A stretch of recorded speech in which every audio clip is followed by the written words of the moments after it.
വെള്ളാപ്പള്ളി നടേശനെതിരായ കേസിൽ അന്വേഷണ ഉദ്യോഗസ്ഥരെ മാറ്റാനുള്ള സർക്കാർ നീക്കത്തിന് തിരിച്ചടി. മൈക്രോ ഫിനാൻസ് തട്ടിപ്പ് കേസ് വിജിലൻസ് DIG കെ കാർത്തികിന് കൈമാറണമെന്ന സർക്കാരിന്റെ ആവശ്യം അത് ഹൈക്കോടതി തള്ളിയിരിക്കുകയാണ്. SPS ശശിധരൻ തന്നെ തുടർന്നും കേസ് അന്വേഷിക്കുമെന്നും ഉത്തരവ് 7 ദിവസത്തിനകം പുറപ്പെടുവിക്കണമെന്നും ആഭ്യന്തര വകുപ്പിന് ഹൈക്കോടതിയുടെ നിർദ്ദേശം. ബിനിൽ വിവരങ്ങളുമായി ചേരുന്നു. ബിനിൽ, ഇങ്ങനെയൊരു സർക്കാരിന്റെ നിർദ്ദേശം ഏത് സാഹചര്യത്തിലാണ്, എന്തിനാണ്? അതോടൊപ്പം ഇത് വിധിയെ ബാധിക്കില്ലേ, അതിലിനിയും കാലതാമസം ഉണ്ടാകില്ലേ എന്ന് ഹൈക്കോടതി ചോദിച്ചതാണ്. ഇപ്പോൾ കൃത്യമായി ആ നീക്കം, ആ നടപടി തടയുകയാണ് കോടതി. വെള്ളാപ്പള്ളി നടേശനെ സഹായിക്കാനുള്ള ഒരു സർക്കാർ നീക്കമെന്നതായിരുന്നു പരാതിക്കാരന്റെ ആരോപണം. അവിടെയാണ് ഇപ്പോൾ സർക്കാരിന് വലിയ തിരിച്ചടി ഹൈക്കോടതിയിൽ നിന്ന് നേരിട്ടിരിക്കുന്നത്. മൈക്രോ ഫിനാൻസ് കേസിന്റെ അന്വേഷണം ഒക്ടോബർ 30-നകം പൂർത്തീകരിക്കണമെന്ന് നേരത്തെ തന്നെ ഹൈക്കോടതി നിർദ്ദേശിച്ചിരുന്നതാണ്. അവിടെ നേരത്തെ വിജിലൻസ് SP ആയിരുന്ന S ശശിധരനാണ് ഈ കേസ് അന്വേഷിച്ചിരുന്നത്. ശശിധരൻ എന്നാൽ സംസ്ഥാന പോലീസിൽ തന്നെ ഏറ്റവും നല്ല ട്രാക്ക് റെക്കോർഡുള്ള അന്വേഷണ ഉദ്യോഗസ്ഥനാണ്. രാഹുൽ മാങ്കൂട്ടത്തിനെതിരെ ഇത്ര വലിയൊരു മാധ്യമ വേട്ടയും മാധ്യമ ചർച്ചകളും മാധ്യമ വിചാരണകളും വേട്ടയാടലുകളും സൈബർ ബുള്ളിയിങ്ങും ചർച്ചക്കപ്പുറമുള്ള ചർച്ചയും അന്തിച്ചർച്ചയും ഒക്കെ ഉണ്ടാക്കിയെടുത്തത് എന്തിനു വേണ്ടിയാണെന്ന് നിങ്ങൾക്ക് മനസ്സിലായില്ലേ? കഴിഞ്ഞ ദിവസമാണ് വെള്ളാപ്പള്ളി നടേശൻ എന്ന് പറയുന്ന കേരളം കണ്ട ഏറ്റവും വലിയ വർഗീയവാദി, കേരളം കണ്ട ഏറ്റവും വലിയ വിഷജന്തു, ഈ വിഷജന്തു കട്ടുമുടിച്ചു കൊണ്ടുപോയ പൊതുഖജനാവിൽ നിന്ന് തട്ടിയെടുത്ത ഈഴവർക്ക് കിട്ടേണ്ട ആനുകൂല്യങ്ങൾ, ഈഴവർക്ക് കിട്ടേണ്ട കോടികൾ സ്വന്തം പോക്കറ്റിലേക്ക് കട്ടുവകമാക്കിയതിനെതിരെ നടത്തുന്ന അന്വേഷണം. ആ അന്വേഷണത്തിൽ നിന്ന് അതിന്റെ മുഖ്യ അന്വേഷണ ഉദ്യോഗസ്ഥരായിട്ടുള്ള SP ശശിധരനെ മാറ്റാൻ വേണ്ടി ആര് തീരുമാനിക്കുന്നു? കേരളത്തിന്റെ സർക്കാർ തീരുമാനിക്കുന്നു. എന്തിനു വേണ്ടിയിട്ടാണ്? വെള്ളാപ്പള്ളി നടേശനെ രക്ഷിച്ചെടുക്കാൻ. കാരണം ഹൈക്കോടതി 2 മാസങ്ങൾക്ക് മുമ്പ് പറഞ്ഞതാണ് ഒക്ടോബർ 30-നകം ഈ കാര്യത്തിൽ ഒരു അന്തിമ റിപ്പോർട്ട്, അന്വേഷണം പൂർത്തീകരിച്ച് അന്തിമ റിപ്പോർട്ട് കോടതിക്ക് മുമ്പാകെ ഹാജരാക്കണമെന്നുള്ളത്. ഇതിൽ വെള്ളാപ്പള്ളി നടേശൻ കള്ളനാണ്, അയാൾ കട്ടതാണ്, ഈഴവരുടെ മുതലുകൾ കട്ടുമുടിച്ചതാണ് വെള്ളാപ്പള്ളി നടേശൻ. ആ കേസിൽ വെള്ളാപ്പള്ളി നടേശൻ 1-ാം പ്രതിയാണ് മൈക്രോ ഫിനാൻസിംഗ് തട്ടിപ്പ് കേസിൽ. ഈ തട്ടിപ്പ് കേസിൽ പൊതുഖജനാവിൽ നിന്ന് പിന്നാക്ക വിഭാഗത്തിൽപ്പെടുന്ന ആളുകൾക്ക് നൽകുന്ന സഹായമാണ് മൈക്രോ ഫിനാൻസിംഗ്. ആ മൈക്രോ ഫിനാൻസിംഗ് SNDP വഴി വിതരണം ചെയ്യാമെന്ന് ഏറ്റെടുത്തുകൊണ്ട് അത് കൊണ്ടുപോയി ഈഴവർക്ക് വിതരണം ചെയ്യാതെ, ഈഴവരുടെ പോക്കറ്റിലേക്ക് നൽകാതെ അത് സ്വന്തം പോക്കറ്റിലാക്കി സ്വന്തം ബെഡിനടിയിൽ കൊണ്ടുപോയി വിരിച്ചു വെച്ച വ്യക്തിയാണ് വെള്ളാപ്പള്ളി നടേശൻ. അതിനെതിരെയാണ് അന്വേഷണം നടത്തുന്ന SP ശശിധരൻ. ആ ശശിധരൻ മാറ്റാനാണ് ഇപ്പൊ സർക്കാരിന്റെ നടക്കം. എന്തിനു വേണ്ടിയിട്ടാ? വെള്ളാപ്പള്ളി നടേശൻ മരിക്കുന്നത് വരെ ഈ കേസിന്റെ അന്വേഷണം പൂർത്തിയാവാൻ പാടില്ല. അതിങ്ങനെ നീണ്ടു പോണം. കാരണം ഇത് പൂർത്തിയായി കഴിഞ്ഞാൽ 1-ാം പ്രതി വെള്ളാപ്പള്ളി നടേശനാണെന്ന് മാത്രമല്ല, വെള്ളാപ്പള്ളി നടേശൻ കുറ്റക്കാരനാണ്, അയാൾ അഴിയെണ്ണേണ്ടി വരും.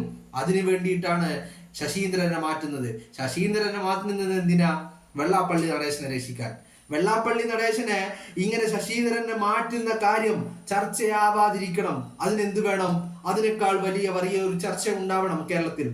അങ്ങനെ ചർച്ച വലിയ കേരളത്തിൽ ഉണ്ടാവണമെങ്കിൽ അതിന് പോന്ന ഒരു ഇരയെ അതിൽ കോർക്കണം. അതിന് പോന്ന ഇരയായിരുന്നു രാഹുൽ മാങ്കൂട്ടത്തിൻ്റെ ഇതുപോലെ പിണറായി വിജയന്റെ കൊള്ളരുതായ്മകൾ മറക്കാൻ വേണ്ടിയിട്ട്, കൊള്ളരുതായ്മകൾക്ക് മറയുണ്ടാക്കാൻ വേണ്ടിയിട്ട്, പിണറായി വിജയന്റെ ഭരണ മികവല്ല ഭരണ പരാജയം അത് മറച്ചു പിടിക്കാൻ വേണ്ടിയിട്ട് അതിലെ ഇരയാക്കുകയായിരുന്നു രാഹുൽ മാങ്കൂട്ടത്തിനെ എന്നുള്ളതാണ്. ഇപ്പോഴിതാ വെള്ളാപ്പള്ളി നടേശനെതിരെ അന്വേഷണം നടത്തുന്ന ഈ ശശിധരനെ മാറ്റാനുള്ള സർക്കാരിന്റെ പിണറായി വിജയന്റെ തീരുമാനത്തെ കോടതി തടഞ്ഞിരിക്കുകയാണ്. പിണറായി വിജയന്റെ കരണം നോക്കി പൊട്ടിച്ചിരിക്കുകയാണ് കോടതി എന്നുള്ളത്. ഹൈക്കോടതിയിലാണ് ഇത് എത്തിയിരിക്കുന്നത്. ഹൈക്കോടതി പറഞ്ഞതാണ് ഒക്ടോബർ 30-നകം ഇതിന്റെ അന്വേഷണം പൂർത്തീകരിച്ച് റിപ്പോർട്ട് സമർപ്പിക്കണമെന്നുള്ളത്. ആ റിപ്പോർട്ട് ഇങ്ങനെ വൈകി പോണം.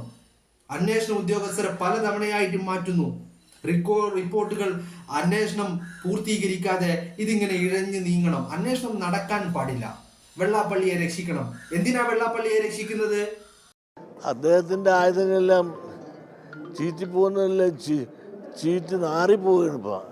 കാരണം അദ്ദേഹം സപ്പോർട്ട് ചെയ്ത് എന്തായിപ്പോൾ ഒരാൾ ആണ് തഴുതാണെന്ന് മുട്ടയിടുന്ന ഒരാളുണ്ടല്ല, പാലക്കാട് MLA മാങ്കൂട്ടം പോകുകയെന്ന് പോകുമെന്നൊക്കെ പറഞ്ഞിട്ട് സതീശൻ പറഞ്ഞെടുത്ത് വല്ലതും നടന്നോ? അപ്പോൾ കേരള രാഷ്ട്രീയത്തിൽ സതീശൻ എന്ത് പ്രസക്തി? അത് പ്രതിപക്ഷ നേതാവാണെന്ന് പറഞ്ഞിട്ട് പോലും കോൺഗ്രസ്സുകാർ അദ്ദേഹത്തെ അംഗീകരിക്കുന്നുണ്ടോ? അംഗീകരിക്കുന്നതിന് തെളിവ് തന്നെയല്ലേ മാങ്കൂട്ടം അസംബ്ലി വന്നത്. എന്തിനു വേണ്ടിയിട്ടാണ് വെള്ളാപ്പള്ളിയെ പിണറായി രക്ഷിക്കുന്നത് എന്നല്ല നിങ്ങൾ ചോദിച്ചത്. അതിനുള്ള ഉത്തരമാണ് നിങ്ങളിപ്പോൾ കണ്ടത്. ഇതുപോലെ വെള്ളാപ്പള്ളി നടേശൻ പിണറായി വിജയന്റെ തീട്ടം നക്കിത്തുന്നു. പിണറായി വിജയന്റെ തീട്ടം നക്കിത്തുന്നു. പിണറായി വിജയന്റെ കുണ്ടി കഴുകി കൊടുക്കും. അങ്ങനെ പിണറായി വിജയന്റെ തീട്ടം നക്കിയും പിണറായി വിജയന്റെ കുണ്ടി കഴുകിയും വെള്ളാപ്പള്ളി നടേശൻ നടക്കുമ്പോൾ ആ വെള്ളാപ്പള്ളി നടേശൻ ഇങ്ങനെ കുണ്ടി കഴിവുന്ന വ്യക്തിയെ ജയിലിൽ പറഞ്ഞു വിടാൻ ആരെങ്കിലും സമ്മതിക്കുമോ? കാരണം നമ്മുടെ കുണ്ടി വേറൊരാൾ കയറി തരുന്നുണ്ടല്ലോ. ആ തീട്ടം നാറ് നമ്മളെ കൈ തീട്ടം നാറേണ്ട കാര്യമില്ലല്ലോ, അത് മറ്റൊരാൾ ചെയ്യുന്നുണ്ട്. അപ്പൊ അവൻ നമ്മുടെ കൂടെ തന്നെ ഇങ്ങനെ കുണ്ടി കഴുകി നടക്കട്ടെ, അവനെ ജയിലിലേക്ക് പറഞ്ഞു വിട്ടാൽ ശരിയാവില്ല. അതാണ് വെള്ളാപ്പള്ളി നടേശനും പിണറായി വിജയനും തമ്മിലുള്ള ബന്ധം. വെള്ളാപ്പള്ളി നടേശൻ ഇതുപോലെ സതീശനെ ഇതുപോലെ ഇങ്ങനെ ചൊറിഞ്ഞുകൊണ്ടേയിരിക്കും. സതീശൻ തിരിച്ചൊന്നും പറയില്ല കേട്ടോ. പിന്നെ ഇതിനുള്ള മറുപടി എപ്പോഴാണ് കിട്ടുക? ഇതിനുള്ള മറുപടിക്ക് താമസമൊന്നുമില്ല. അടുത്ത നിയമസഭാ തെരഞ്ഞെടുപ്പ് കഴിയുമ്പോൾ ഇതിനുള്ള മറുപടി വെള്ളാപ്പള്ളി നടേശന് കിട്ടും. അതുവരെ സതീശൻ ഒന്നും മിണ്ടില്ല. സതീശൻ പ്രവൃത്തി കൊണ്ട് കാണിച്ചു കൊടുക്കും. വെള്ളാപ്പള്ളി നടേശനോ ഇതുപോലെ സതീശനെ ചൊറിഞ്ഞുകൊണ്ടേയിരിക്കും. സതീശനെ ചൊറിയാൻ വെള്ളാപ്പള്ളിക്ക് കുറെ കാരണങ്ങളുണ്ട് കേട്ടോ. അതിൽ ഏറ്റവും അവസാനമായി നടന്ന കാര്യം എന്ന് പറഞ്ഞു കഴിഞ്ഞാൽ, ഈ കഴിഞ്ഞ നാരായണ ഗുരു ജയന്തിയുടെ ദിവസം തൃപ്പൂണിത്തറയിലും അതുപോലെ പറവൂരിലും നടന്ന SNDPയുടെ നാരായണ ഗുരു ജയന്തി ആഘോഷങ്ങളിൽ മുഖ്യ അതിഥിയായിട്ട് വന്നത് വി ഡി സതീശനാണ്. അത് ഏറ്റവും ഒടുവിലത്തെ ഉദാഹരണം മാത്രമാട്ടോ. ഇതിന് മുമ്പും പല കാര്യങ്ങളുണ്ട്. ഏറ്റവും ഒടുവിലത്തെ ഉദാഹരണമാണ് ഞാൻ പറയുന്നത്. അപ്പോൾ ഈ നാരായണ ഗുരു ജയന്തിയിൽ മുഖ്യാതിഥിയായി രണ്ടിടത്തും തൃപ്പൂണിത്തറയിലും പറവൂരിലും മുഖ്യാതിഥിയായിരുന്നത് ഈ പറയുന്ന വി ഡി സതീശനാണ്. വി ഡി സതീശനെ ആ പരിപാടിയിലേക്ക് ക്ഷണിക്കരുത്, മുഖ്യാതിഥി ആക്കരുത് എന്ന് ഈ വെള്ളാപ്പള്ളി നടേശൻ പലതവണ പറഞ്ഞതാണ്. അതിന്റെ സംഘാടകരോട് ആവശ്യപ്പെട്ടതാണ്. SNDPയിൽ തന്നെ പെടുന്ന ആളുകളോട് ആവശ്യപ്പെട്ടതാണ്. ബട്ട് അവരത് കേട്ടില്ല. കാരണം പറവൂരിൽ ഈ വി ഡി സതീശനെ കവച്ചു വെക്കാൻ വെള്ളാപ്പള്ളി ആയിട്ടില്ല. പറവൂരിലെ SNDPക്കാർക്കും വി ഡി സതീശൻ കഴിഞ്ഞേ വെള്ളാപ്പള്ളി ഉള്ളൂ.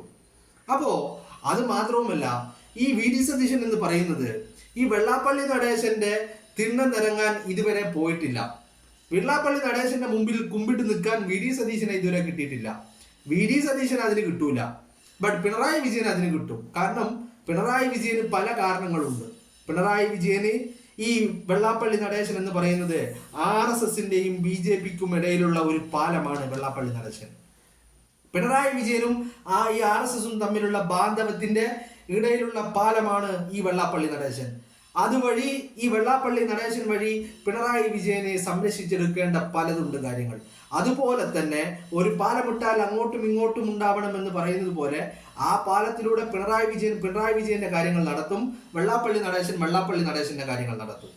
അതിനിടയിൽ ഇത്തരത്തിൽ പലപ്പോഴായി പിണറായി വിജയന്റെ തീട്ടം നക്കുന്ന പരിപാടിയും ഈ പറയുന്ന വെള്ളാപ്പള്ളി നടേശൻ ചെയ്തുകൊണ്ടിരിക്കും. അതുകൊണ്ടാണ് ഇപ്പോ ഈ വെള്ളാപ്പള്ളി നടേശൻ ഒന്നാം പ്രതിയാണെന്ന കാര്യത്തിൽ കോടതിക്ക് പോലും തർക്കമില്ലാത്ത കേസാണ്. അതിന്റെ അന്വേഷണം അന്തിമ റിപ്പോർട്ട് ഒന്ന് ലഭിക്കുവാൻ വേണ്ടി കോടതി വെയിറ്റ് ചെയ്യുകയാണ്. അപ്പൊ ആ കാര്യത്തിൽ വെള്ളാപ്പള്ളി നടേശൻ ഈ കുണ്ടി നക്കുകയും കഴുകി കൊടുക്കുകയും ചെയ്യുന്ന വെള്ളാപ്പള്ളി നടേശൻ അഴിക്കുള്ളിലാവുമെന്നുള്ള കാര്യം ഉറപ്പായത് കൊണ്ടാണ് ഇപ്പൊ പലതവണയായി ഈ മൈക്രോ ഫിനാൻസിങ് തട്ടിപ്പ് കേസിന്റെ അന്വേഷണം മുടക്കാനും അത് ഇങ്ങനെ ഇഴഞ്ഞു നീക്കുവാനും അതിൽ കാലതാമസം ഉണ്ടാക്കിയെടുക്കുവാനും അതിൽ പ്രശ്നങ്ങൾ ഉണ്ടാക്കിയെടുക്കുവാനും അത് വൈകിപ്പിക്കുവാനും ഒക്കെയുള്ള പല രീതിയിലുള്ള ഇടപെടലുകളും പിണറായി വിജയന്റെ ഭാഗത്തു നിന്ന് ഉണ്ടാവുന്നത് എന്നുള്ളതാണ്. അവിടെയാണ് ഇന്നലെ കോടതി പിണറായി വിജയന്റെ കർണത്തടിച്ചുകൊണ്ട് പറഞ്ഞത്, ഇനി മേലാൽ ഇപ്പണി ചെയ്യരുത്, ശശിധരൻ തന്നെ അന്വേഷിക്കും, അയാൾ അന്വേഷിച്ച് അന്തിമ റിപ്പോർട്ട് സമർപ്പിക്കുന്നത് വരെ ഇതിൽ ഇടപെടരുത് എന്ന് പിണറായി വിജയനോട് അവസാനമായിട്ട് കോടതി പറഞ്ഞിരിക്കുക. ഇതോടുകൂടി വെള്ളാപ്പള്ളി നടേശൻ ഒടുങ്ങും, പെട്ടി കയറും, ഉറപ്പാണ്. ആ കാര്യത്തിൽ ഒരു തർക്കവുമില്ല. വെള്ളാപ്പള്ളി നടേശൻ ചാവുന്നതിന് മുമ്പ് അയാൾ ജയിലാളി എണ്ണിയിരിക്കുമെന്നുള്ള കാര്യത്തിൽ ഒരു തർക്കവുമില്ല. ഈ ഒക്ടോബർ 30-നകം ഈ റിപ്പോർട്ട് അവിടെ സമർപ്പിച്ചാൽ വെള്ളാപ്പള്ളി നടേശൻ അകത്താണ്. കാരണം അയാൾ ഈഴവരെ പറ്റിച്ചുണ്ടാക്കിയതാണ്.